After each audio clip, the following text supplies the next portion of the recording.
Hello, everybody, and welcome to another edition of the Founders Playbook from Lab to Launch, where you get the real stories from real people and can learn the lessons from what they've achieved. Because, let's be honest, typical startup advice doesn't work for deep tech founders. You can't just move fast and break things when your product has been developed over a decade of peer-reviewed research. You can't just follow the Silicon Valley playbook when you're navigating intellectual property and trying to find capital for hard tech in a capital-constrained world.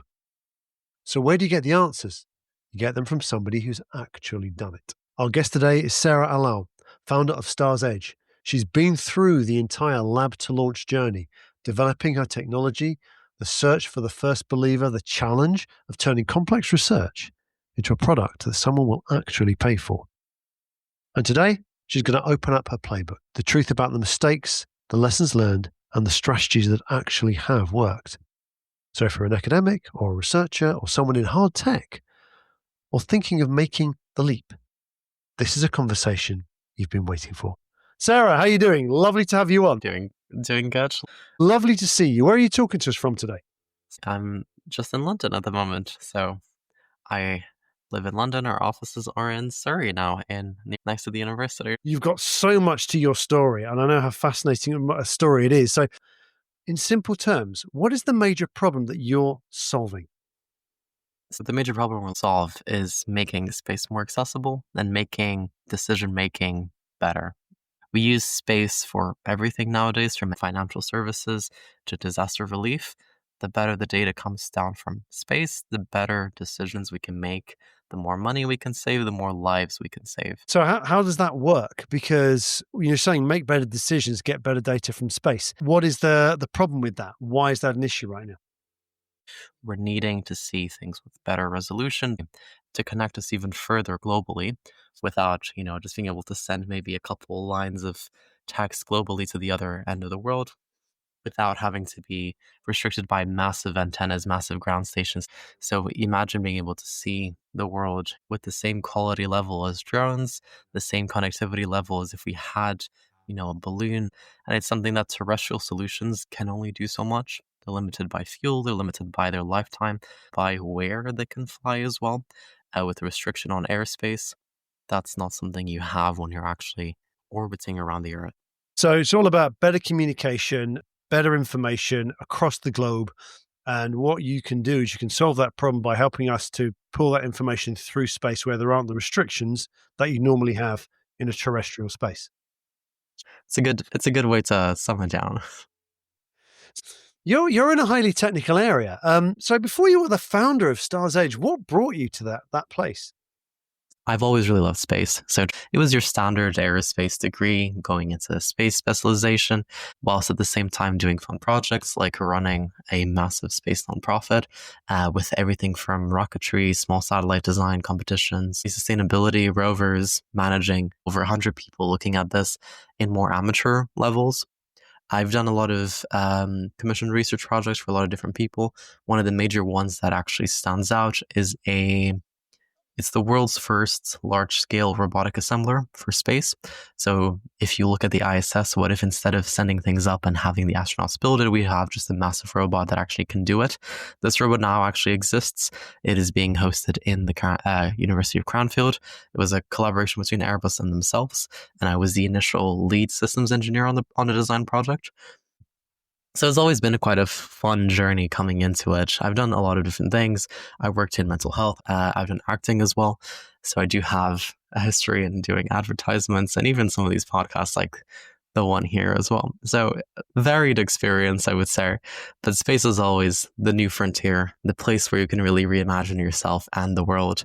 And it just felt like a natural progression. I love the people side of things. So even though I come from a technical background, I like being able to talk to people. I like being able to share the vision and my ambition, my passion, and really just connect people and do more with it. So it was a natural progression going into entrepreneurship, and space being always my passion, it made sense to really make a product for it. Standard aerospace degree fills me with fear, but hey, well done you. But I also love the fact that you've ended up creating a robotic assembler for the ISS. So you've ended up going through all of that journey and really talking to different large-scale companies like Airbus, doing different large-scale projects like ISS to develop that skill base that you've got. So that despite the fact you, as I said, you're working for those large companies, working on the ISS, you've always thought, I don't want to do corporate. I want to do something myself, because that's sort of how you are. That's you as a person. It is. It's exactly that. I've seen, unfortunately, people who've gone through that same ladder, people with such great passion, creativity, wanting to do more, and they've just been sapped out of all of their essence, really. And I didn't want that to be me. I'm not saying I'm special in any way. I just decided to take the steps towards giving myself that room to really be myself and do more. It is something that I know that I've always wanted to then grow further within the company, give people those similar opportunities and give them a room to grow, a room to really show off all of the interesting things that they can come and bring into this industry without having them stuck in a room for 5 years, developing something which two people will care about in the world. And maybe you've overall given yourself 5% pay rise increase over this period of time. There's just so much more. We're limitless as creatures, and I feel like it's the right place to be in right now, at least for myself. So there you go. You've got that technical interest, that experience. You want to do something that makes a difference in the world, follow your passion, do some of that entrepreneurial leadership work. But then there's a point where you move into a startup, and it's quite a Sure. leap.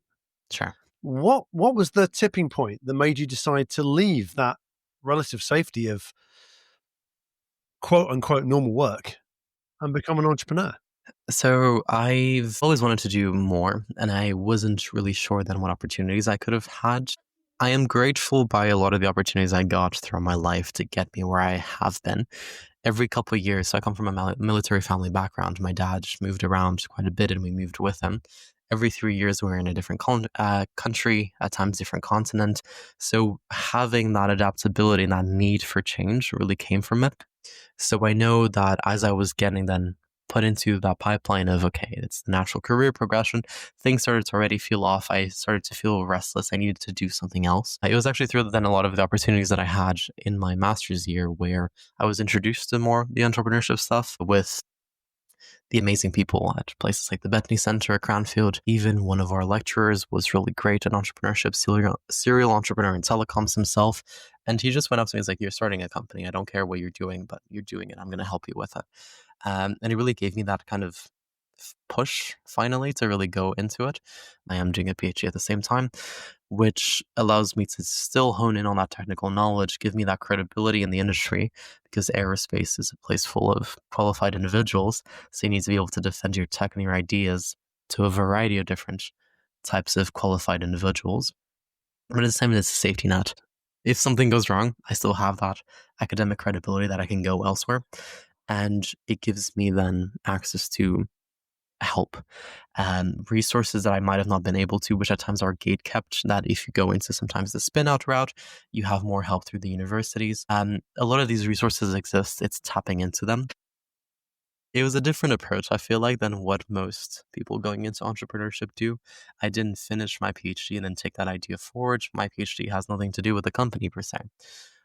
It's still an adjacent field. I didn't just have an idea and then push into it and then try to do everything by myself. I had that support, which you do see still from academia, but not in the same degree. I didn't have to fight the university for IP, as the ideas were then mine to keep. So it's a different way of getting into it for sure. Making the most of the resources you have around you is Yeah. very Sarah. Yes. And I mean, you talked a moment ago about things like talking to other people, having different skills like acting that support you. Talk to me a little bit about how you've done that, because you've done a lot of making use of those resources around you. Absolutely. To this date, I've nearly amassed about 800,000 of just in-kind support. Things from free facilities, free equipment, free lab space, free legal, free branding, free marketing, rent as well, where I'm living at the moment. So it's a lot of different ways to go about it. People are usually, you'd be surprised at how much you can get just by talking to the right people, saying the right things, pulling the right strings together. Often people want to help you. They just have to be prompted for it. They have to find common interest in what you're doing and like you. A lot of what it comes down to entrepreneurship and building up your network and connections, it's who you know and how much they like you at the end of the day. So you do have to show face. You do have to be true to your word. If you say anything, you promise anything, you have to keep true to it. So you need to have that credibility, that trustworthiness, but also kind of that passion. There's a lot of support systems, a lot of things out there. It is just going and doing everything. I've been able to go to so many different events for the past couple of years, building really up that network, those connections. And at times, I'm sure I could just ask for something and I'm sure I could get it to some amount. Doing certain programs, some accelerators, I was able to get in contact with a lot of people, even just by going to certain events and just telling them my story. People are very fascinated about it and they want to support, they want to see it where it goes. I've always really wanted to bring in either students or graduates who haven't found their way in the industry yet, who are sometimes being gate kept by those entry level requirements of being in the industry for 3 years, having done all these different things at the same time, which not everyone has had the opportunity and privilege to do it. Cultivating that from the start in the company has been something that I'm quite proud of and that I want to continue doing, really giving those opportunities where they're needed and cultivate a culture that really allows for that prosperity to grow. And that really ties people together. That really lets them help you. They see a way to grow. They see a way to, move forward and they want to then help you as you've given them that opportunity likewise as well. So it's a lot of that.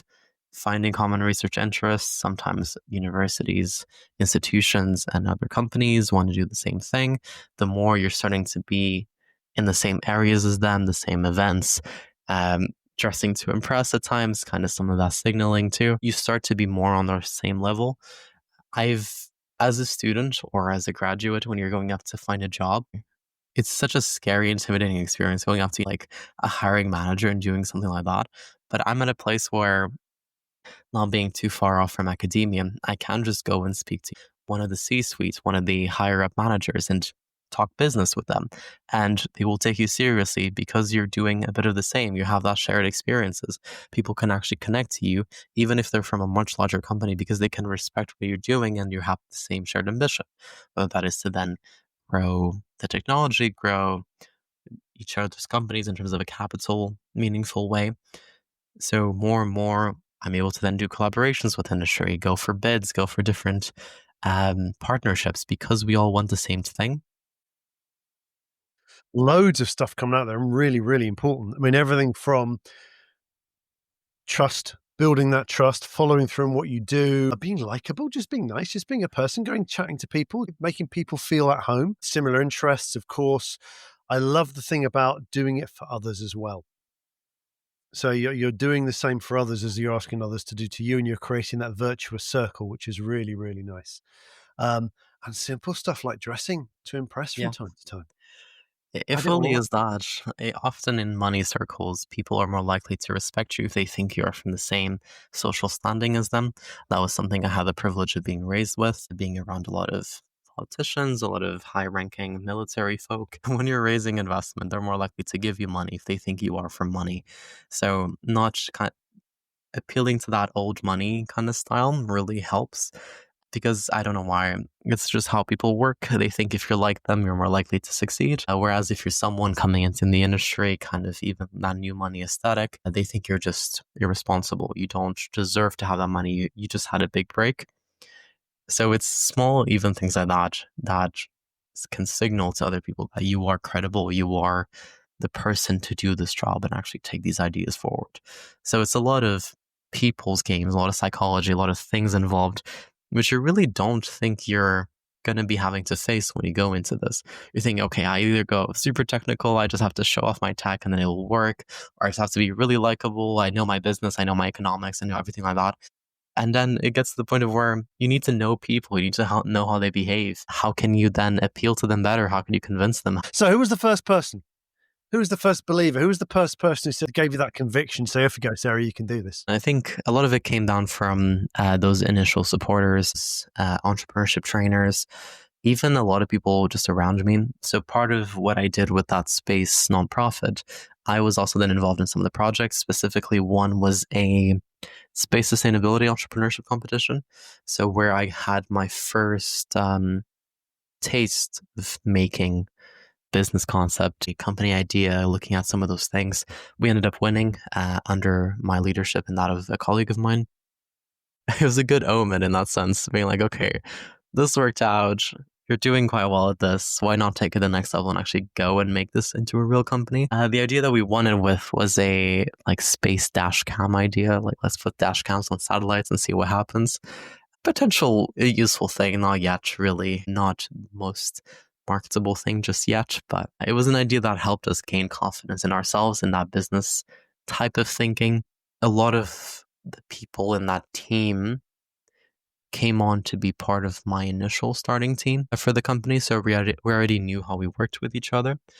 And a lot of those other people that I brought in at the start were colleagues of mine from previous projects, so I already knew how to manage them. I already knew their assets, their flaws, how they synergize better with me as well, and with the other colleagues at hand. So it wasn't going blind fully into it. We already had those interpersonal relationships settled and how the work ethic already worked and everything like that.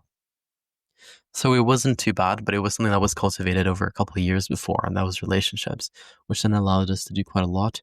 From that initial team, a couple of them are still around, are still helping, contributing quite a bit. A lot of it came down to they had opportunities to go further with their own career, and that's obviously fine. This is a lot of my project, so I'm going to stick through to it till the end, but I've always appreciated all the help and support we got till now, and I'm very grateful for everything. Now, that's really interesting. So you thought, well, let's give this a go, get a team together, try projects. Oh my good God, we've won. Wow. We're going to put dash cams on every satellite. It's going to be wonderful. And going to be TikTok videos of everything going on in space. But then those people came with you because you knew them. Yeah. You'd already worked together. So let's talk about the team for a minute. How many did you start with as a team when you actually started the business that you're doing now? So we were about 6, 7 at the start. That was initially mainly people from that old team that carried through. We had initially a really good split between engineering and business, which then came to be even more stacked on engineering as we've come through. And the initial team, it was people from all around, people who had backgrounds in some areas in engineering, some areas in supply chain, some areas in corporate sustainability and finance, things like that. So a bit of everything already, and a variety of different levels of then background experiences as well of where they've worked at. Someone in our team who's still around helps us, not as much this day due to availability mainly, but still wants to get very involved in the future. She has 10 years working in Hollywood, for example, as a talent agent. But that skill set ended up coming in quite in handy as well.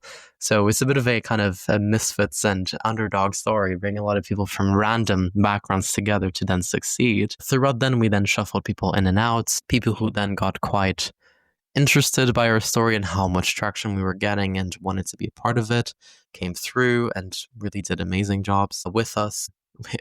One thing that I really like with everyone, and I try to do my hardest, is then to send them to events and different opportunities, conferences, big trade shows, to get that kind of experience and to let them grow their own network, have that recognition when we're, for example, publishing a paper, things like that, a company paper, have them be the ones to present it and be sent abroad to have that recognition as well. So we've been trying to do a lot from that. As of recent, we've ended up falling into a rough 6, 7 core team and then about another 7 graduates and interns who we then help for about a year. They can do some of their research project with us. We have some research topics that we want to see as well. So we help them out. We supervise them in a way as if it was soft academia. They still get that kind of boost that they would get otherwise, and it helps them get to their next opportunity, really. As of right now, their research project finished. We're currently supervising a master's student as well, co-supervising with an industry placement. So we're getting a lot done, and it's a good way to then have that connection with certain universities.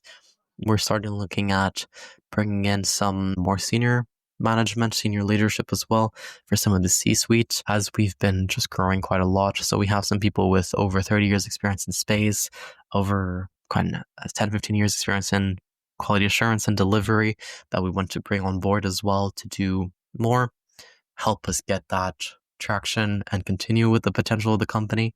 So team is important. We've been cultivating it for a while, and we're taking now the next steps to really launch us even further. 6 or 7 in the team, 6 or 7 students as well. So you're making the most of all of those resources that you've got. Again, there's a theme there. Did you start it alone? Do you have a co-founder? Is it all revolving around you? How are you working that? It's an interesting story. Initially, the person that I had picked for a co-founder ended up leaving us. Our expertises didn't align too much in terms of what we wanted to then take forward, and they just ended up finding a better opportunity elsewhere where they had more of that change, more of that interaction. It was fine. He was someone who was really good in that initial project. He would have done quite a lot had he been focused in on really taking whatever idea forward, but it just didn't align at the end. It wasn't something that we wanted to do. Through that, we then looking at who could we have potentially as a different co-founder. We found some people. I've had some help throughout the time. At this stage, what ends up more happening is, even though I've had the help in terms of legal, in terms of everything, I've been technically a sole co-founder, but I've had a lot of help from these founding members, sole founder. And it's something we'll see as we start to consolidate things with around, hopefully them coming in and everything like that, of actually having a proper structure. A lot of what it comes down to at the company is Star's Edge, and with all of the public facing things that I've been doing, I end up being a major part of the brand and who people then associate when they're thinking and they're trying to work with us. So in a way, yes, I almost end up taking a sole founder approach, but there are people we want to then bring on and have them a bit more consolidated later on as we evolve.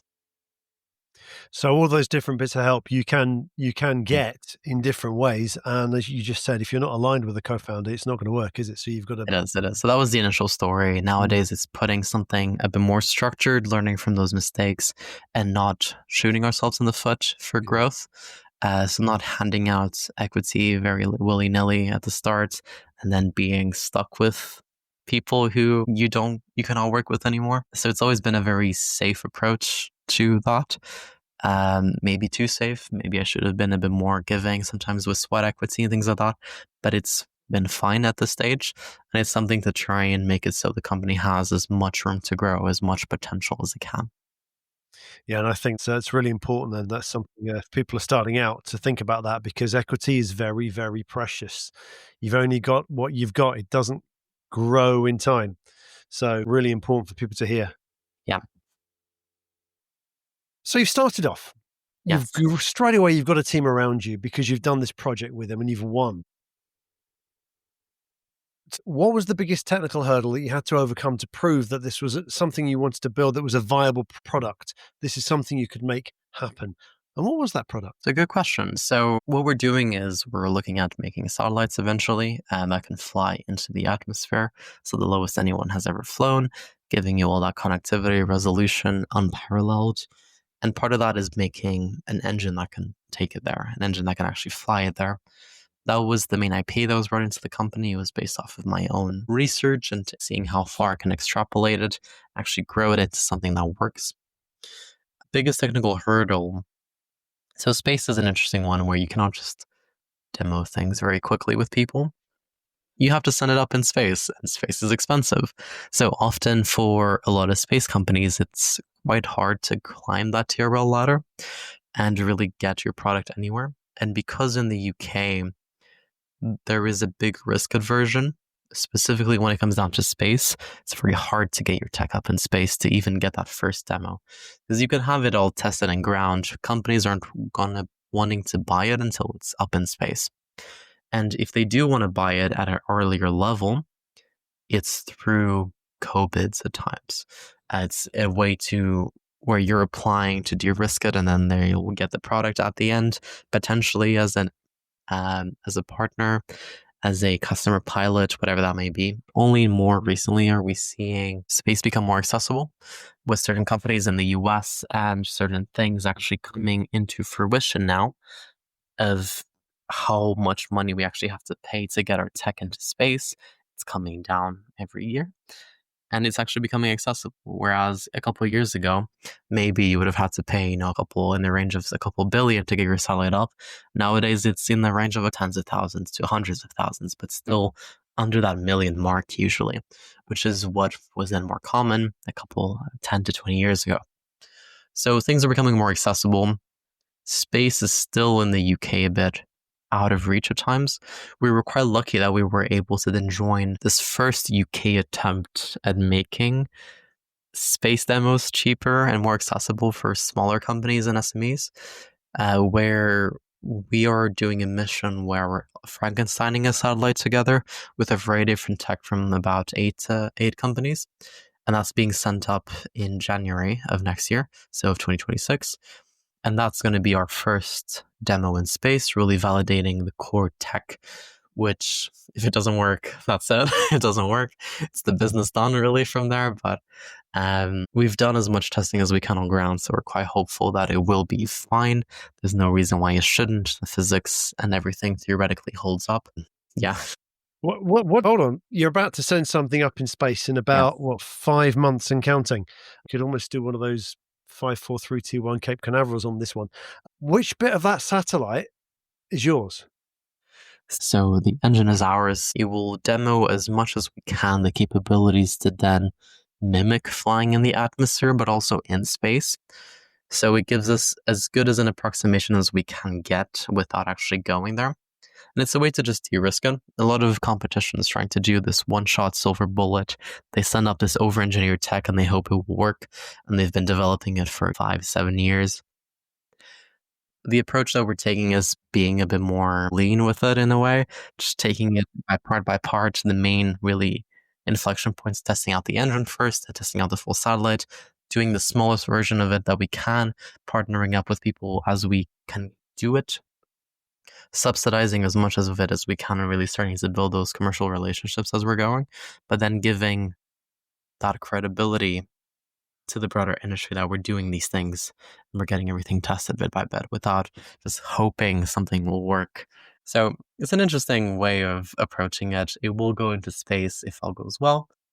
We are doing all we can to really get that tech tested ahead of everyone else and really pivot us quite far into the market.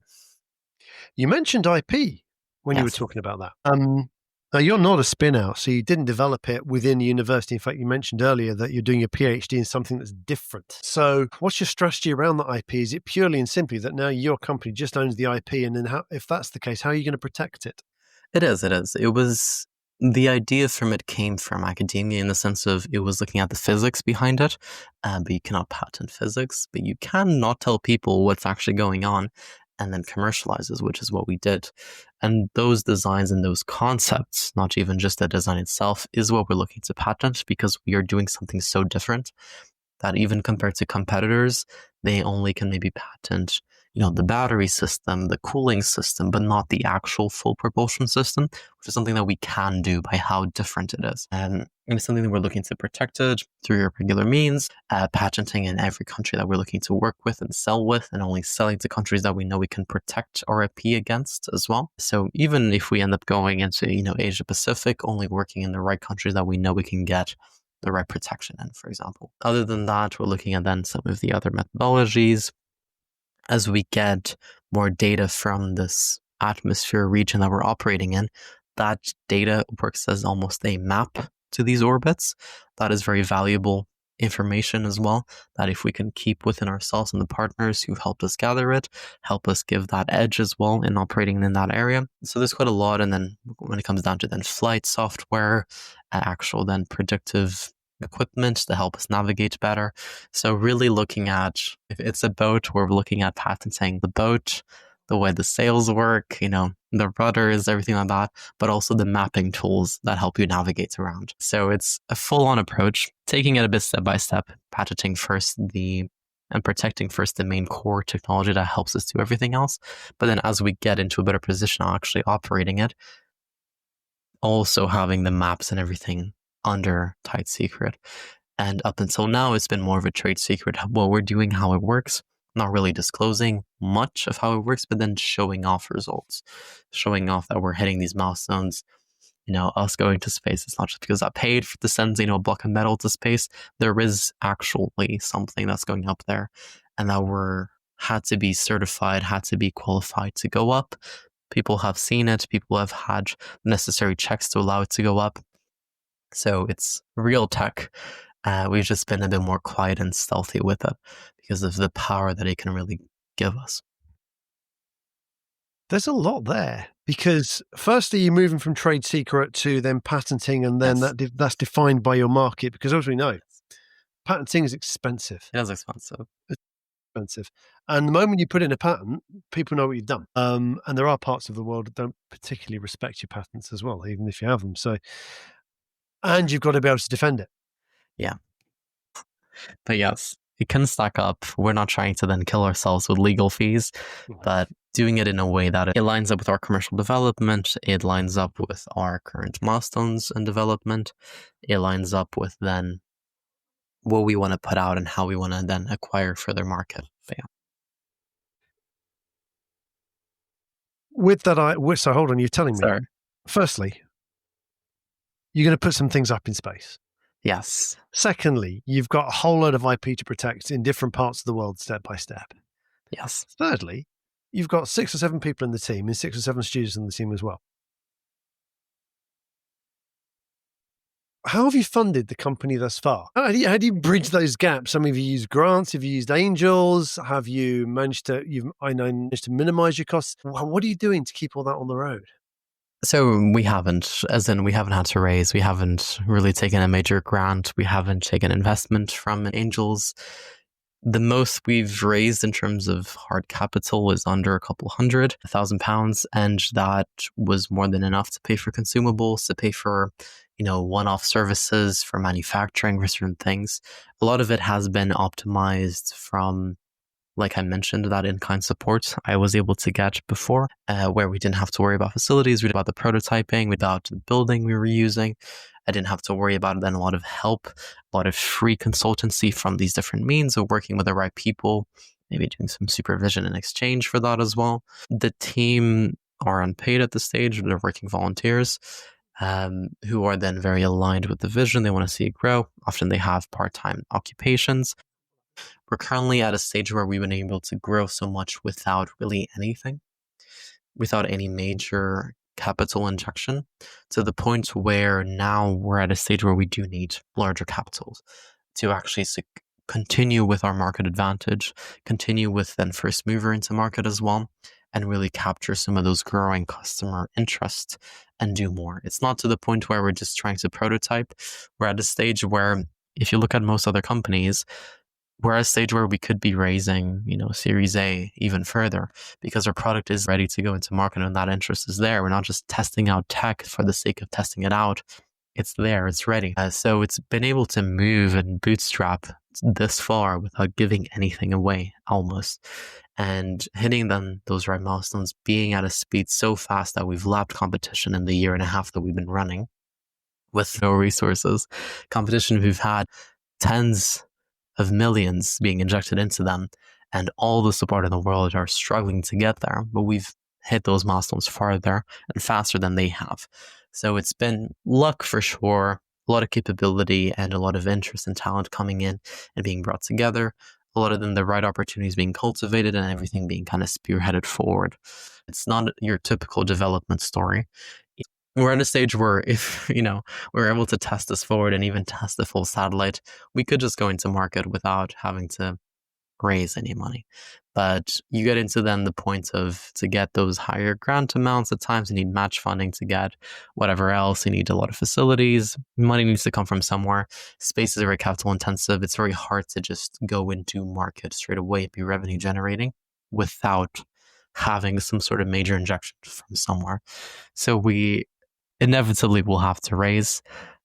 That's what we're looking to do now to then secure that first satellite launch. Funding could be an interesting journey, getting that sort of first raise in particular, but any raise actually. How are you finding it? It's been a journey for sure. It's been a lot of ups and downs. It's very interesting. It's annoying for me because I don't like waiting around on other people. I like having control over these things. And it's a way that you almost lose control. You're waiting on someone else to then, and you're trying to convince them. It's not something you can really do as much. Ultimately, raising and going through this relationship with investors, it's mutually beneficial. These funds are just managing other people's monies. That's it. They're just trying to make some return and double up some of the money that was put in through them. That is kind of the attitude that I've learned, and a lot of it as I've grown to be here.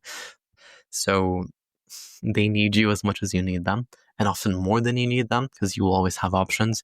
You'll always be able to grow and do more, and you don't need these people necessarily, like that particular person necessarily.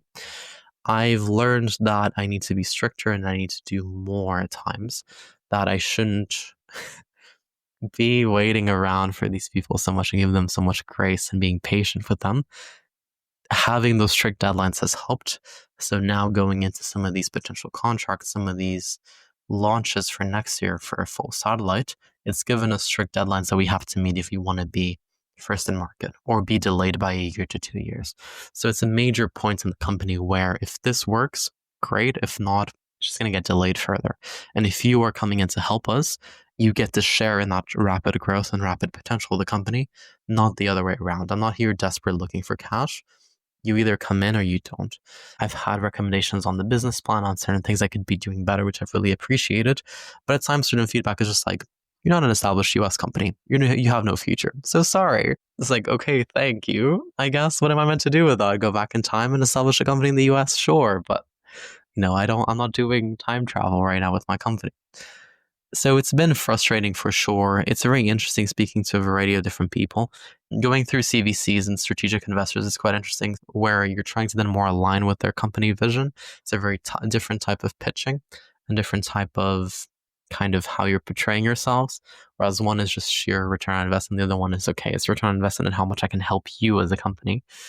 So it's been mainly institutional and then CVCs that we've been chatting to.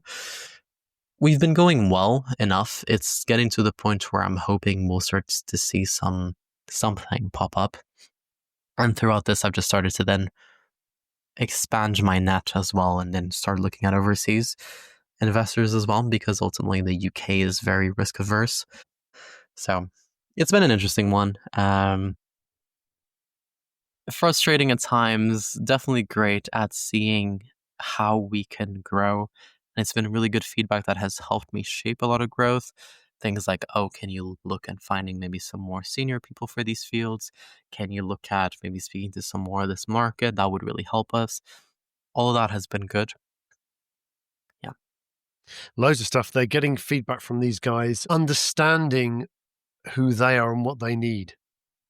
Really important. So thinking about those different investors in different ways. And I do like the give them the strict deadlines. A lot of these guys need you more than you need them. Quite hard for when someone's starting out and they're looking and they've come from university or something and they can, oh, wow, that's a venture capitalist. And there's a mindset movement, isn't it? It's a shift you've got to make too. Now, hold on a minute. No, you need me. Because it's all this money for you, like it's orders of magnitude that you will never encounter in your day-to-day life. And you start to think like, oh, like I'm asking for too much and this is obviously too much. Like I need to be more forgiving. I need to be more, because after all, they're giving me all this money. But if you look at the grand scale of things, it doesn't matter. Like it's such tiny amounts to the potential of the company that you'll be making. A couple million is nothing in these people's allocated funds, and it's nothing towards what they're expecting you to return to them anyways. So it's exactly that. It's asking for like a small loan at times, of 100,000 to buy like an apartment. That's amazing. But that for the bank is just pennies. They do that every day. It doesn't matter. And they want you to be stuck paying them the mortgage and making them that money over time. That's what they want to see. It's the same thing with institutional investors. They need you to go out and do these ideas and make this money. Yep, absolutely. And these guys you're working with, they're just investing other people's money and purely to make money off of it. And you're just a vehicle to do so. So it is. Yeah. So you're on that journey. What we haven't spoken about yet is customers. Mm-hmm. So who was the first person that in the market, if you like, you started to talk to about, or the first organization, about what you were trying to do? And how did you get that first crucial meeting, I guess? And how have you validated that market need? I think it's a good question. It's hard to pinpoint the exact company. A lot of it was just going for broader industry markets. So if we're selling satellites, who goes on board? It's usually your Earth observation, your surveillance, your whatever, your sensors, your telecoms. Who actually needs that data? Usually it's the biggest service providers, governments, departments, whatever that may be. Certain larger company that really need this type of data. So it's then branching out and really chatting to as many people as we can at the end of the day. As we were then moving our business model along, because we initially started by just selling the engines, we initially then looked at, can we just sell the satellites? And now we're looking at, can we do more with it? Can we do more as a service? Can we almost ride share and lease out the satellite and subsidize costs for people to get into space much easier? Can we then just host your payload? Can we then go back and just sell an engine? Can we just do the integration instead? So it's a variety of different customers, a variety of different areas that we can actually go out and target. It's been easier looking at customers who you can maybe pilot with and maybe go for co-funding opportunities with, like bids and tenders. That's the easiest way to approach people. Just be like, hey, you want my tech and I can get you money for it, for you to buy it. So that's always quite good. It helps them hire out more people, helps them build up to their technology milestones that they want to do. Where do I find them? It's mainly then at trade shows, mainly at conferences. It's a B2B market, so you have to find these companies one way or another. And the more you go, the more people know you, the more people associate you with what you're doing, the more people like you for yourself as well. And if they like you, they're more likely to push for working with you. So a lot of customer pilots that we're looking at setting up and potential early revenue generation has been from exactly that. Building up those connections over time, being liked, being credible, showing off what we're doing, and really forming then the right partnerships. It is not too hard to find people. It just takes time. You have to be in the right setting. You've had to maybe meet them a couple of times before, like, oh yeah, I know what you're doing. Let's look at what we're doing. And it's seeing at times, specifically in the UK, due to how the risk comes down to it, and everyone's current budgets are quite tight in the space industry, is finding the right opportunities to work together. Collaboration then, working with other people, because a lot of guys don't have the cash in the same way that you don't have the cash, but you can work together, and together you are stronger. Which, for me, Sarah, it feels like there's a lot that you've spoken about all the way through, from right at the beginning where you're saying, well, look, I've had people work with me and I've helped them and they've helped me and we've introduced each other to things, and everything from how you built your team and everything through how you've funded what you're doing. There's a lot of collaboration in your soul. Yeah. You have to. You need to. It's something that I'm seeing with competition who are siloing themselves and they're trying to do everything in a way to maximize return on investment, maximize how much revenue they can capture by being self-sufficient. Sure, that is a strategy to do it. But we're social creatures. We always, throughout history, for these major new frontiers, we've always had to collaborate. We never could do it truly ourselves. Yes, you could have great teams, but if you're not, establishing trade, establishing whatever, you cannot grow as a nation, you cannot prosper. It's the same thing with space. It's the same thing with running a space company. Yes, I can try and maximize and do these things myself. It will take usually longer, and maybe if under the right circumstances it succeeds, maybe I can be making a lot more money. But sure, it obviously that then ties down to your personal motivations for doing these things. Are you doing it out of fulfillment? Are you doing it to just straight up just earn a lot of money and just have a big payout on exit? Sure, that's something you can do. But we need to collaborate to go further. Throughout my story and how I've been able to develop, it's been through collaboration that I've been able to then go further, go faster, be more successful. And it's not something I want to stop. And I know as we've grown, all of that help from individuals really came into play. As we're growing more, as we're trying to establish those bigger pilots, those customer contracts, going into then globalization, we'll need to have more and more of those connections, that collaboration, people who have the know-how and know how to work in those different settings, because I won't, as in I can only learn so much and my skill set is where it needs to be. It's the point of us as human beings. We're social creatures. We cannot exist in a vacuum by ourselves and just hope everything works out, truly. So there you go. You're going on this journey of collaboration, working with people. You're about to launch a satellite into space. Your engines are about to Yes. go up there and get properly tested, and you're looking to raise. Yes. Looking back at that entire lab to launch phase of the last few years, is there anything you'd go back and change if you could? Any decision you'd like to remake? It's a tough one because as you grow, you start being able to know how to address things better. Yes, I would have been stricter with investors. I would have spent less time waiting on them. I would have started casting out my net further. I would have been stricter when some of the decisions. I wouldn't have let that be the end all be all. I had a lot of different opportunities I could have capitalized on, which now I'm still doing, but I could have done it potentially earlier. I'm not sure. It's all part of a learning experience. If and when I ever do a next venture, I'm sure I already have all this different experience and I won't be losing as much time learning and committing sometimes certain mistakes. You could say mistakes, but at the same time, they were necessary experiences to get me to where I was. I wouldn't change it because I wouldn't be where I am today often. I think all of the different successes and mistakes I've had have shaped me and have shaped my journey till now.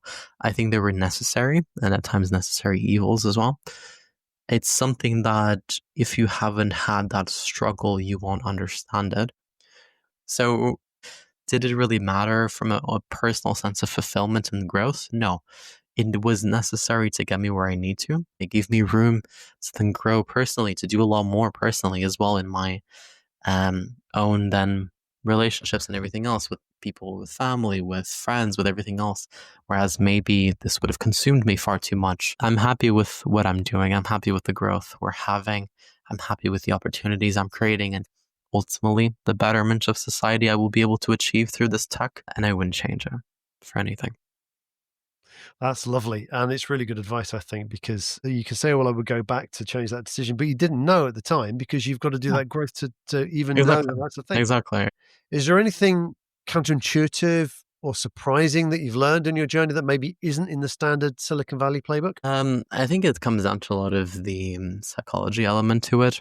And that's something that you don't really get taught in those business settings, and most definitely not in those engineering settings. How to understand people, how to empathize, how to relate to them, how to then understand what their struggles truly are and how you can make a difference. Those are not things that you learn often in that Silicon Valley. It's all about how to make the most money, how to make it quicker, how to make a bigger impact on the market, but not kind of that personal side of things. And yes, it's a B2B industry, but it's still people who are the decision makers at the end. It doesn't matter that it's a big brand. It's still a couple handful of people in there that will be the yes or no's. I'm definitely privileged that I was able to learn this throughout my different experiences, working in mental health, working in a lot of different places. So where all the skill set ended up coming in the right time, right place, actually fitting in for these challenges that I'm looking to solve. But it's something I definitely think you do not get taught often is how to understand other people truly, what they're thinking, why they're doing what they're doing. And sure, you can then use it to then get your way around things. And absolutely, you'll have to eventually. If you want to succeed, you have to act for yourself. You have to be selfish at some point in time. But it's easier to then establish that connection, really understand that pain and how you can make it better. That's beautiful because we started right at the beginning when you were talking about your journey before you did all this and talking about acting, which is a very empathy developing process, talking about working in mental health. You were talking about working with people. And one of the pieces of learning that you talked about was about learning how people work and working Yeah. with people and that being enjoyable. You've gone on, you've spoken about collaboration. We've spoken about understanding investors and working through what investors think in which ways and therefore how you need to deal with them. You've talked about all that sort of psychology stuff and you finished off there with empathy. That feels like a really, really strong theme for Sarah's journey as I'm talking to you. I think so. But you're now at a bit of a critical stage, right? So you're about to launch a satellite, as you do. You're about to raise money. So for the people listening to this right now, investors, potential partners, even future employees? Where can people go to follow your journey, learn more about Star's Edge, learn more about you, and if they want to get in touch, how do they get in touch? So Stars Edge, you can find it on LinkedIn and through our website at starsedge.co.uk, or just by searching up Stars Edge on LinkedIn. For a lot of developments, as I am the face of the company, it's through my personal LinkedIn that you'll be able to find me, Sara Alao, Sara, last name Alao. We're starting to be already on some nice PR releases on some media outlets. So in this earlier stage, definitely keeping up with us on social media, and then in the future, maybe we'll host, some amazing events that you can come and join, come and speak to us and the team directly, see all the amazing growth, and really meet the people behind it.